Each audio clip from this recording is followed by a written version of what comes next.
If you're doing DIY spectroscopy, you need a calibration source to relate wavelength to pixels on your detector camera.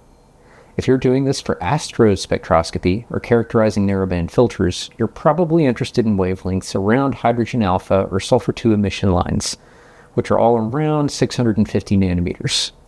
I'll be showing you how you can assemble a neon calibration source for around $20 US and a little bit of effort.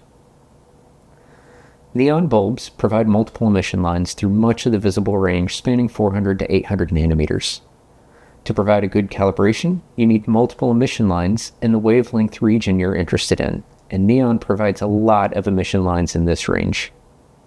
Before we get going, this is a high voltage AC circuit and requires a little bit of skill to construct. I'm not an electrical engineer and do not guarantee the safety of this circuit. Copy this at your own risk. Now, let's take a look at this circuit.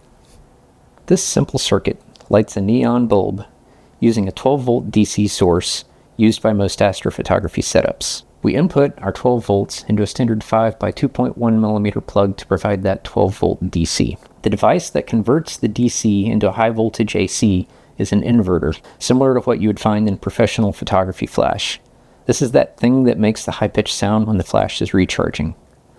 The inverter takes the 12-volt input on, in this case, on the red and black lines, and converts it to a high-voltage AC signal on the output. For this particular inverter, it outputs around 200 volts peak to peak for this particular circuit at 5 kilohertz, enough to strike or ignite the neon gas inside the bulb.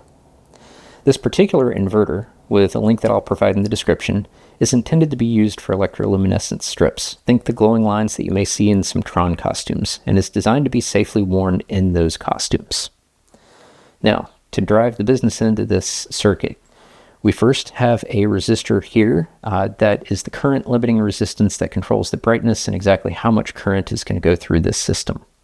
I used a value of about 60 kiloohms for this particular resistor and what this inverter is outputting to give me a nice low stable current out of the neon bulb.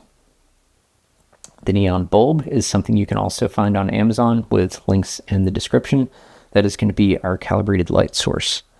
Now, to help stabilize this circuit, there's a snubber circuit that you see here, which is a capacitor and resistor that's across our neon bulb. Now, in this case, we are using high voltage AC, so this capacitor must be rated for high voltage AC. Something like a 630 volt metallized polypropylene film capacitor will work, but do not use ceramic or electrolytic capacitors. They will fail. Now that we've covered the circuit design, let's check out what this looks like on a breadboard. So I've built the circuit out now on a breadboard. We can see we got the inverter over here, bringing 12 volt power over to the inverter. The high voltage signal comes over, goes into our circuit, including the neon bulb. And all of this is set up so I can look at the DC current going into the 12 volt side.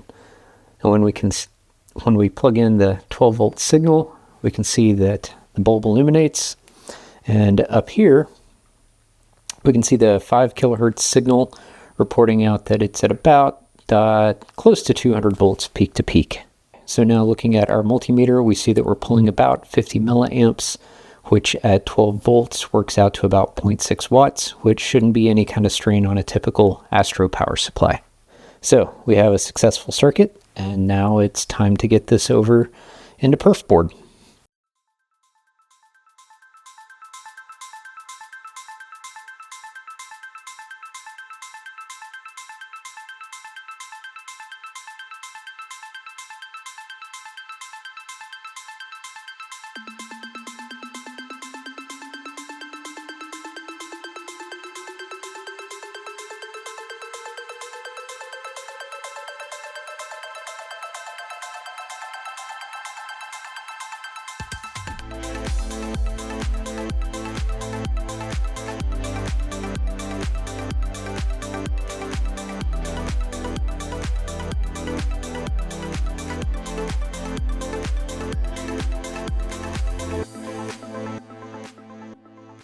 All right, and now that we've converted this over to a perf board, we can demonstrate that by plugging in the 12 volt, we have a functional neon bulb. Thanks for sticking around. So as I got this onto the board, just a few things I thought I would share that I did.